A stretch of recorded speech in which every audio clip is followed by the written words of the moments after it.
pays the school some donation. And he threatens them, if you don't do this, I will take my donation back. I will hold my donation. Very bad scenario that happens. Some examples of that happens in Islamic schools. So I think in this case, I would say, either you make a school, an Islamic school, that requires something that you cannot imagine. One of the newest schools that I visited in UAE, yeah, just the building itself cost 200 million dirhams. Should I repeat it again? 200 million dirhams. Very costly. And more costly is the teachers. To get those qualified teachers, but they are very rare, because most of the other teachers are left over. I hope I'm not insulting any teacher. I'm a teacher myself. Yeah. Bernard Shaw. Are you aware of Bernard Shaw? Yes. He has a very good statement to it. It's very deep, but some people think that he's criticizing people. He said that those who can do, if you can do anything, do.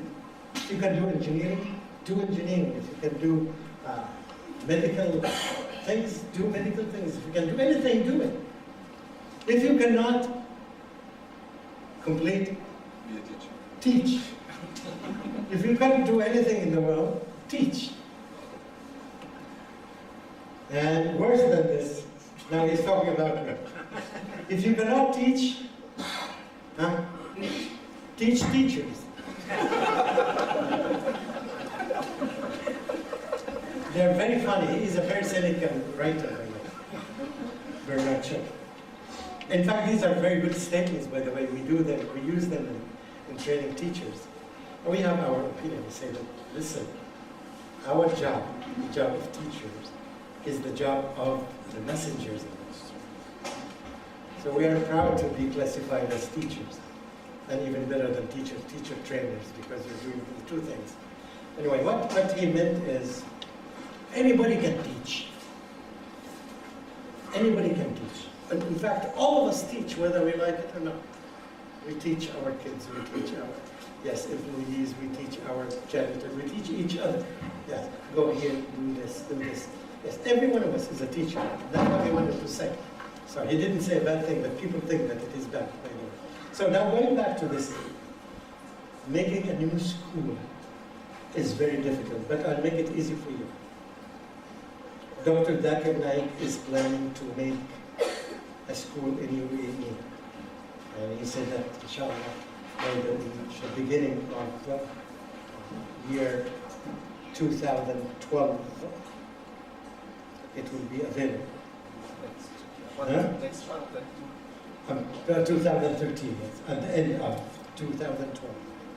So a year from now, I doubt it will be at this time, but let's hope for that. But anyway, whether it's after 1 year or 2 years, this is a big hope. But he's not, unfortunately, he's not going to make it in Abu Dhabi now. In Dubai, between Dubai and Sharjah. But anyway, as I said, that if you can move, you can move. Or perhaps if you can encourage him to make another one here, that will be good. He said, by the way, he said, money is the easiest part. He said money is not a problem for him. He said that I've been granted the land, money, I've been promised to be given the money. I think money is not the problem. His main problem will be finding the right teachers that would compete with these big organizations here, big schools. You got two right here. Yeah? You got two right here. You go to here Yes, to work in the school? yes. Oh. Do you think that you are a good teacher? You think so? You wish to be so. We have two teachers. Anyway, so this is somehow, but I think homeschooling is not a bad option. It's not a bad option. Of course, we can explore this further, and some people would say, at least in the early years, you can send them to school, but once you send them to school, it becomes difficult to put them back home. Yes, because they start having some friends, some good relationship with each other. yes, which is normal in a human being, and it becomes difficult for the parent to do this job. You have to consider this. So this is my opinion about it. I would say that in the West, homeschooling is a better option than even Islamic schooling because they are not good schools. Very rare good Islamic schools in the West, particularly in America. So you're left between. And this can be done, by the way. We have done this as an example. It was not a good model. We've done it in Indonesia when I worked in Indonesia for 10 years. We and the other teachers, all of us were Arab teachers. We had a school of Arabic for higher education. And then we had a problem with our kids. So there was no Arabic school in Indonesia. So we made one. We rented a house and we asked our wives to do the job of the teaching, and they were not qualified, and you can imagine the result of that. There was no other option. We understood that the quality of teaching, yes. I still remember my child who was less than 5 years. After 3 years, he said that, my father, I'm not going to the school. I said, why? He said that the teacher doesn't know how to teach. She doesn't know what to do. Everything that he said, she said from the beginning, she is repeating herself. It seems that she is locked. These are his words. She's locked somewhere in the corner. She doesn't know how to move from it. So I think it's better for me to stay at home. So this was his argument. So anyway, they required training. With training, we gave them some training. And after a few years, they made a big difference. Because they became qualified teachers. So they made a very good job. So we made it in a form of a house. You can make it in a form of something like this. Any 5 or 6 people or 10 of you can make this homeschooling. Homeschooling does not necessarily mean that each one of you would teach all his kids, because there is no one of us who is jack of all trades. So a group of us can do the job. Our wives, some of them can teach some subjects, we can teach other subjects and let it go. Or we get, yes, as many, yes, wives as we can, yes. Your wife. Anyway, so you can make it in a small form, in a form of one class. It can be in your house, it can be in his house. So this is homeschooling. It's not necessarily that it is you teach all your kids at home. So you can think of this option until you find better options. Yeah. I expect some of you to have some argument with me about this. You can object. Sisters can object and can speak up. If you have a different opinion, speak up. If you don't, let's move to another question. Yes. When you do this, it will not end up as a school again. When you do what? When you do with different parent handling different classes, over time it will become like a school. Yeah, this is the concept. When you make it as small as possible, you should have some rules. You should have, yes.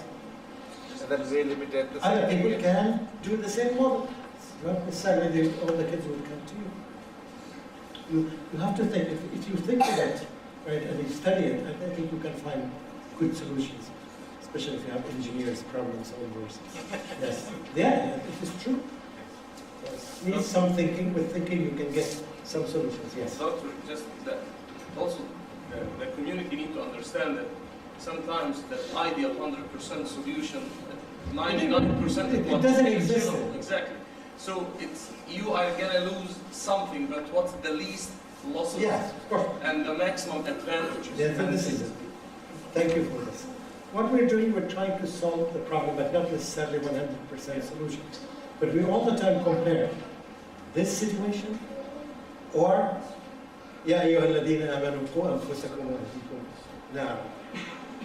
I think that the first question that you have on the list is related to the same. What is the choice between highly qualified scientific education along with non-Islamic environment versus highly qualified Islamic environment associated with, which is, we are sad to say that, with poor scientific performance. Yeah.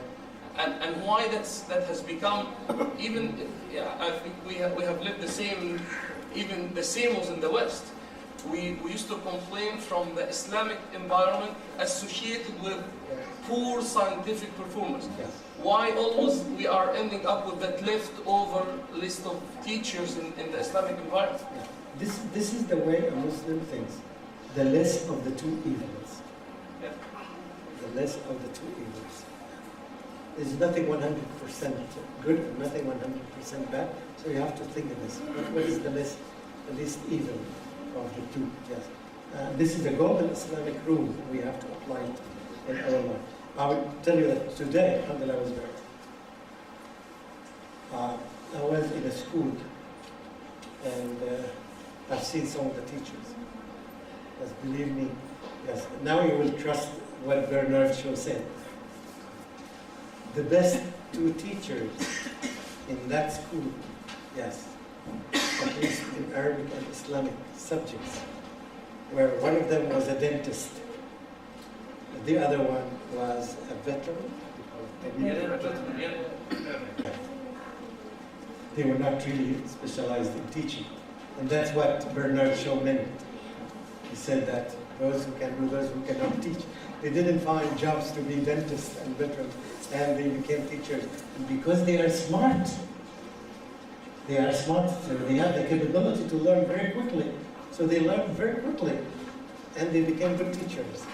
And the two of them, separately, they came to whisper to me and to tell them, would you advise me to go back to work as a dentist or as a doctor? Or would you advise me to stay here in this school and to teach? Of course, you know my answer. What is it? To teach. With the leftovers. I said that this is the mission of the messengers of Allah. We are so proud to be teachers. We are so proud to do like Muhammad sallallahu alaihi wasallam, and to do like Isa alayhi salam, and to do like Ibrahim. This is a wonderful job, and I really advise you, if you can change your career and be a teacher, do it. Especially the engineers, the smartest people. Yeah, they are smart because they solve problems. Their job is to solve problems. One time, I used to travel from Virginia to Texas every weekend to teach a course on the weekend for Muslim. They were Muslim engineers and doctors. Do we have doctors? Good, I'm glad. Do we have engineers? I'm quite sure. Yes. So, you know that after teaching them for some time, you can see the difference that the engineers were doing much better than the doctors that we call doctors cut and paste. So, engineers, because their nature of their work, they solve problems. So their brains are very active. They're not like other people. The teacher, for example, one of the problems of the teacher, their brains are not active if they don't want to be active. They can, if they don't want to be creative, and every day they will bring a new way of thinking, a new way of teaching, a new method that will attract. Yeah. So teachers have this. At one time, so one of the doctors at the end of the course, he did a wonderful job. I said, what happened? He said that I recorded the words that are in the book on the tape, and I put them in my car, and I used to listen to them going and coming back all the day, and this way, and because they said, oh, you can say it in a different way. You started to be an engineer. You behave like an engineer. Yeah. So he started to think, and because he thought he came to the right solution. Yeah. So these are some of the things. So we need to think, to explore, but to think of the idea of the least of the two evils. There are things that, yes, listen, it's no fun. It's no fun. It's hellfire. It's no fun. The warning is very clear in the Quran. Ya ayyuhalladhina amanu qu anfusakum wa ahlikum nar. So there are some areas that, as I mentioned, the example of philosophy in the beginning, and skepticism is very dangerous areas. The other areas are less dangerous than this. So we have to consider this. And when the day of judgment, your kids will be